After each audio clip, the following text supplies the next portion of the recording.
방산 대장주 한화 에어로스페이스도 연말 새로운 해외 수주로 주목받고 있습니다. 이번 다연장 로켓 천무의 폴란드 수출은 유럽이 자국산 무기를 우대하는 가운데 나온 쾌거라는 점에서 의미가 커 보입니다.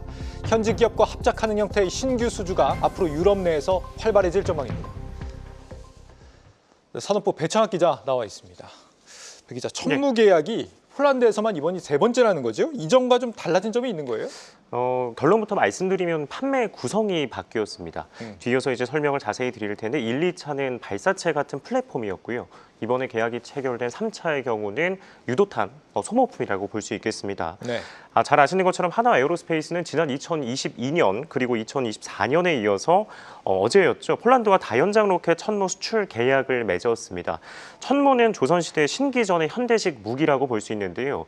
왜 주목을 받냐면 1분 안에 80에서 290km 사거리급 유도탄을 12발이나 발사할 수 있습니다. 또 로켓인데 차량에 탑재된 채 유도탄을 쏴서요. 쏘고 난 다음에 곧바로 이동해서 적의 공격을 방어할 수 있고 재장전 속도도 동급 대비 빠른 점이 특징입니다. 그래서 폴란드가 3번에 걸쳐서나 구매를 한 건데 이번 3차 계약 금액이 5조 6천억 원으로 1차 5조 원, 2차가 이제 2조 2천억 원과 비교해서 크게 웃돈 수치고요. 이 한화 에어로스페이스는 폴란드에서만 천무로만 누적 계약액 12조 원을 넘기기도 했습니다. 다만 말씀드렸던 것처럼 3차의 경우는 1, 2차와 수출 품목에서 차이가 있습니다. 1, 2차의 경우는 폴란드 맞춤형 천무 이제 명칭이죠. 호마르 K의 발사체 총 290문이 3차는 호마르 K에 실리는 유도탄이 대상입니다. 발사체 같은 플랫폼은 MRO 또 성능 개량을 뺀다고 하면은 한 번 사고 팔면 끝이 나거든요. 네. 그런데 탄과 같은 소모품은 쓸 때마다 사고 팔아야 합니다. 그래서 전문가들이 판매 품목을 늘리는 동시에 일회성을 넘어서 지속적인 수익원도 확보하게 됐다는 점에서 한화 에어로에게 의의가 크다고 분석을 하고 있습니다. 그렇군요.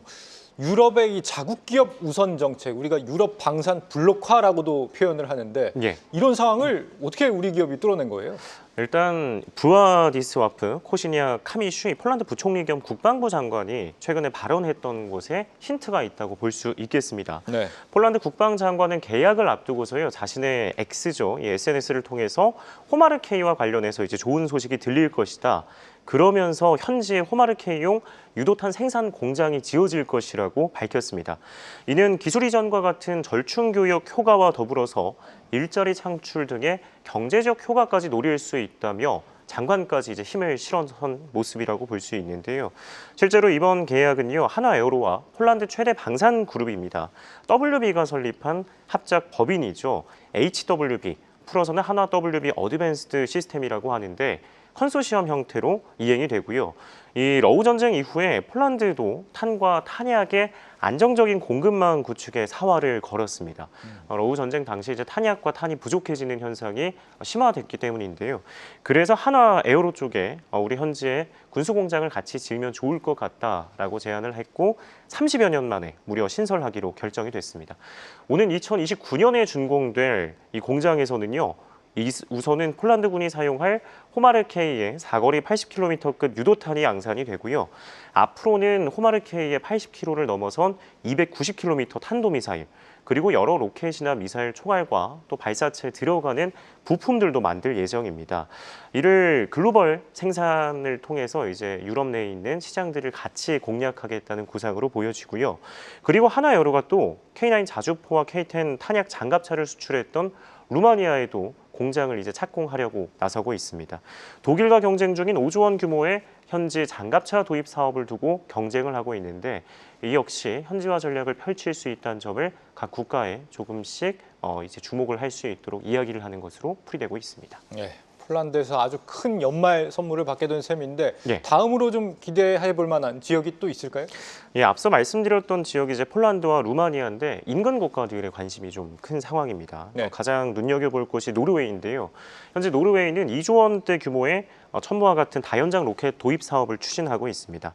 한화 에어로가 이제 천무를 꺼냈고요. 또 유명한 미국의 로키드 마틴이 하이마스라는 로켓을 내놓고서 수주를 놓고 양측이 겨루고 있습니다. 내년 안에 최종 사업자가 선정될 전망인데 누가 이긴다고는 당장은 이제 보장할 수 없는 상황입니다. 다만 눈여겨볼 점이 이제 노르웨이가 한화에어로의 K9 자주포를 사들인 점이 있다는 점인데 그렇다고 이제 천무를 구매한다고는 보장할 수 없는 상황이고요. 하이마스가 다연장 로켓 가운데 세계 최고 수준의 전투력을 보유한 데다 구매 시 미국과의 관계가 돈독해질 수 있어서 이제 천무가 조금 밀려 있는 측면도 있습니다. 다만 폴란드에 이어 에스토니아도 최근에 천무 도입을 결정했는데 배경에는 가성비와 납기 그리고 현지화 측면에서 앞서 있다는 게 이제 중론이라고 볼 수 있겠고요. 한화에어로가 노르웨이의 인근 지역에서의 생산은 물론 현지 기업과 훈련 장비를 공동 연구 개발하겠다고 제안했던 것도 외신을 통해서 확인이 됐습니다. 길게 보면 노르웨이에 이어서 스페인도 수출 후보국인데요. 조금 이례적인데 스페인은 100여 대 넘는 자주포 도입 사업을 추진하고 있습니다. 계약 규모가 큰데요. 우리 돈 8조 원을 넘어설 것으로 추산이 되고 있고요. 이에 한화에어로가 동일하게 K9 자주포 또 K10 탄약 운반차를 묶어서 패키지로 제시할 것이란 관측이 제기되고 있습니다.